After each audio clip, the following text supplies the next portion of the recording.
Oi pessoal, como é que vocês estão? Bem-vindos à nossa segunda aula. Hoje nós vamos falar sobre a continuidade do que aconteceu nesse período intertestamentário para você entender melhor qual foi a função de Mateus e por que, na realidade, ele escreveu o livro e como foi que ele colocou aquela primeira parte, né? O primeiro capítulo do livro de Mateus tem a genealogia de Jesus. Nós vamos estudar tudo isso, mas nesse momento eu gostaria de te agradecer pela sua presença aqui. Nós estamos fazendo estudo panorâmico para estudantes das Escrituras Sagradas, certo? Guarde bem essa palavra, Escrituras Sagradas, porque vamos explicar por que nós tratamos dessa maneira, tá bom? Eu aprendi esse termo com meu pai e guardei. E depois de fazer uma pesquisa, né, estudando esse material, eu vi que faz sentido o que ele falava de Escrituras Sagradas, em vez de chamar somente o termo Bíblia, que é normal e é comum, mas vocês vão entender um pouquinho melhor. Nós paramos, certo? A última aula, que nossas aulas normalmente levam máximo 15 minutos, falamos sobre a morte do irmão menor de Jesus, né? O irmão mais novo, chamado Tiago Menor, certo? Ele foi jogado de um pináculo do templo e espancado até a morte.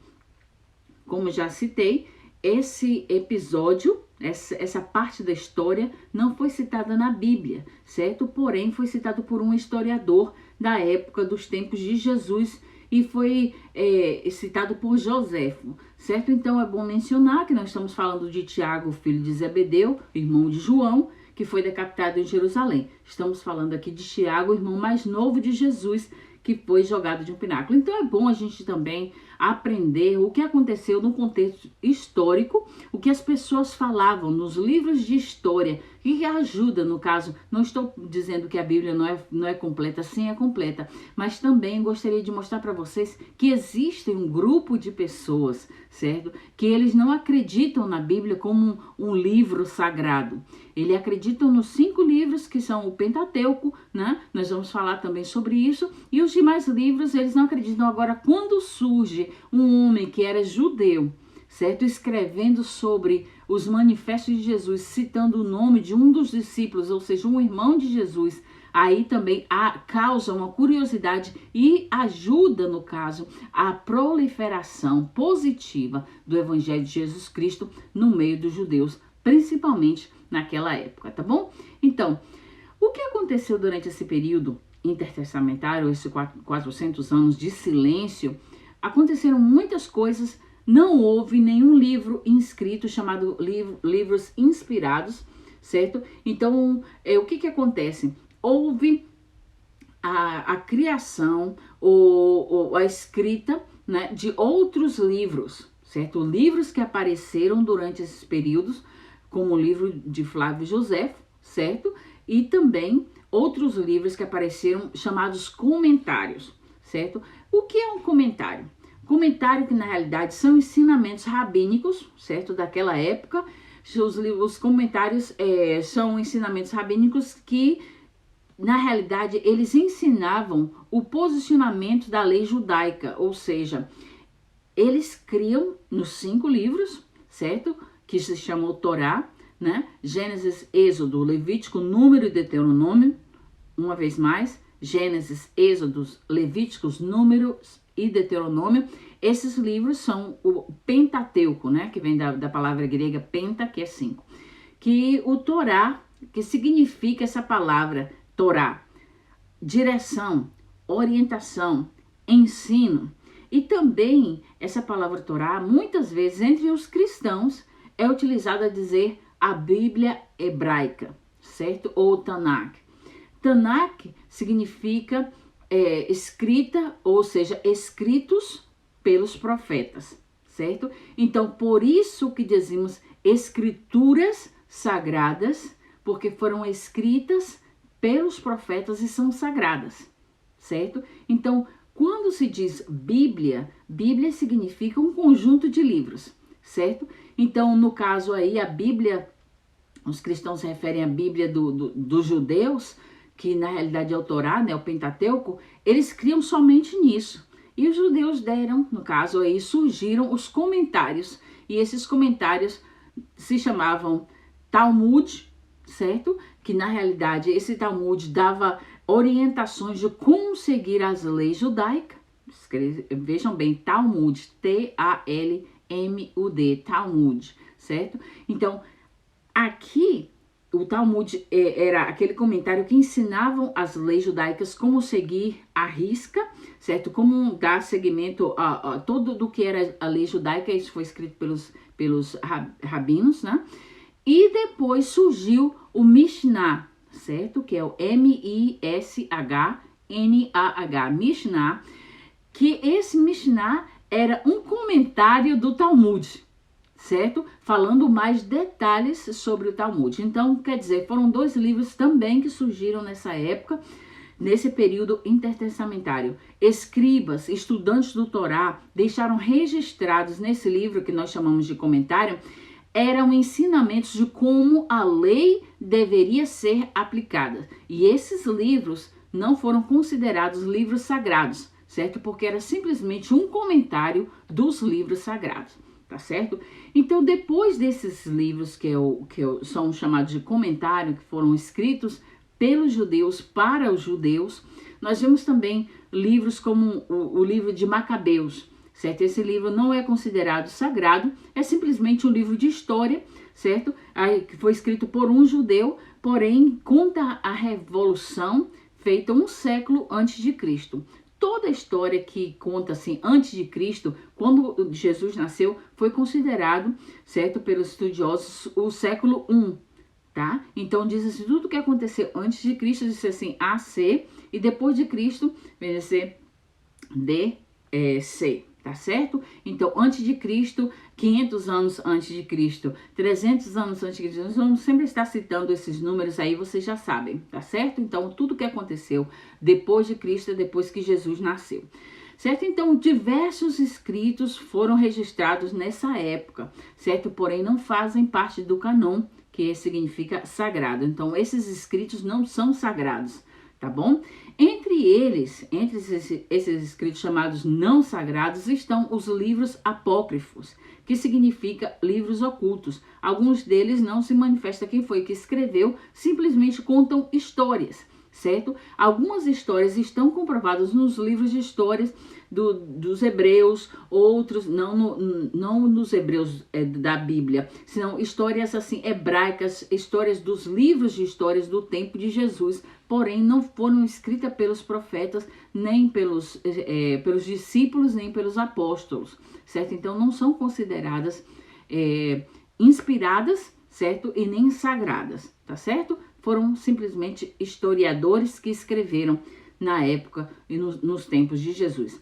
Essas histórias e relatos de eventos são de pessoas normais, pessoas judaicas e história, vamos dizer, algumas pessoas escreveram livros, gente, interessante, inclusive a história de Susana, certo? Susana, eu estava observando, falei, gente, onde é que está esse livro? O que é Susana? Então, a história de Susana é um relato de uma pessoa comum, certo? Porém, olhando no livro de Lucas, versículo 8, Susana é uma das mulheres que servia Jesus com as suas rendas, certo? Ou seja, as suas finanças. Isso é escrito em Lucas capítulo 8, versículo 1, eu vou ler aqui. E aconteceu depois disso que andava Jesus de cidade em cidade, de aldeia em aldeia, pregando e anunciando o evangelho do reino de Deus, e os 12 discípulos, né, iam com ele. E também algumas mulheres que haviam sido curadas de espírito maligno e de enfermidade.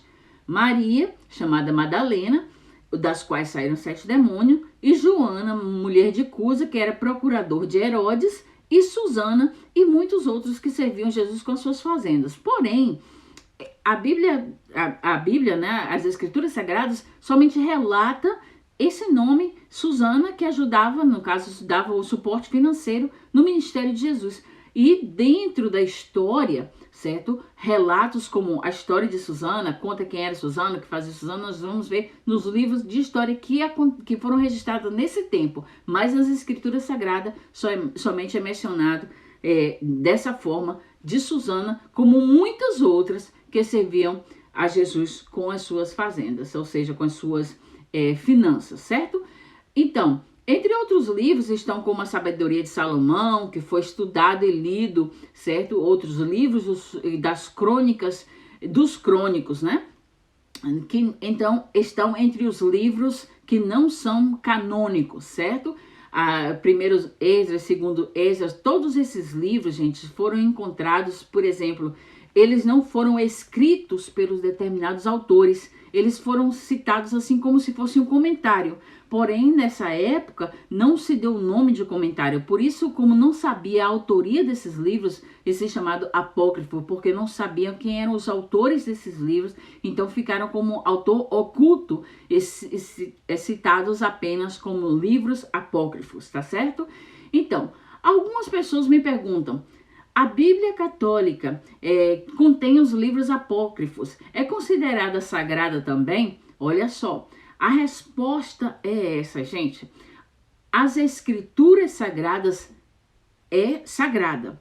E no caso desse livro, entre Malaquias e Mateus, os livros apócrifos foi autorizado pelo Vaticano há muitíssimos anos atrás, simplesmente para que as pessoas conhecessem a história naquele tempo, quando a Bíblia era em latim, certo? E foi traduzida e deu acesso às pessoas a terem esse material da Bíblia, por isso que se chamou Bíblia, porque antes se relacionava simplesmente às escrituras sagradas, que eram os livros canônicos, certo? Então, nessa época, ficou aquela margem, certo? Será que é sagrada? Será que não é sagrada? Não, os livros sagrados, as escrituras sagradas estão aí, porém, se chamou Bíblia porque contém também livros apócrifos, tá certo? Então, hoje nós ficamos por aqui e gostaria simplesmente de focar na seguinte tese. Os cristãos protestantes, como eu, né, de denominações evangélicas e cristãos da Igreja Católica também, cristãos de outras denominações, certo? Alguns optaram por não ler, por não fazer conta. Eu gosto de ler todos os livros e você vai ver que contém histórias, certo? Porém, a gente sabe que aqueles livros apócrifos que estão entre esses livros foi colocado ali no meio entre Malaquias, porque tinha 4 folhas em branco, então eles simplesmente autorizaram. Se você quiser ler, não tem problema. Agora, você não pode simplesmente dedicar-se a esses livros, porque você agora está sabendo que esses livros não são incluídos como escrituras sagradas, certo? Então, entre outros livros que surgiram nessa época, certo? Desse período intertestamentário, surgiram uns livros chamados pseudepígrafes, ok? Ou seja, livros de autorias falsas, certo? Livros, pessoas que usavam o nome, por exemplo, teve um que se chamava A Revelação de Moisés. E Moisés não escreveu esse livro, certo? Então, esses livros nem citados, assim como pseudepígrafes, esses livros não foram nem citados como apócrifos, porque, na realidade, eles são de autoria completamente falsa. Vocês entenderam? Eles não foram citados nem como livros históricos.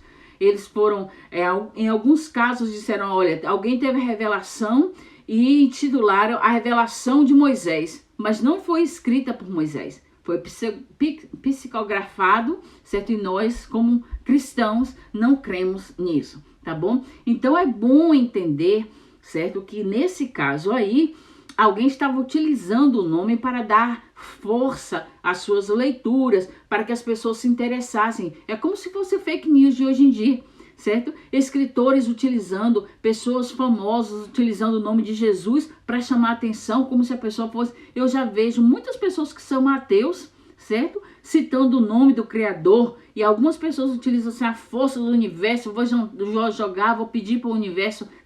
Não peça para o universo, peça para Deus, fale com Deus, não fale com o universo, porque você tem que falar com o Criador e não com a criatura, entendeu? Então, nesse caso aí, nós vemos claramente, certo, que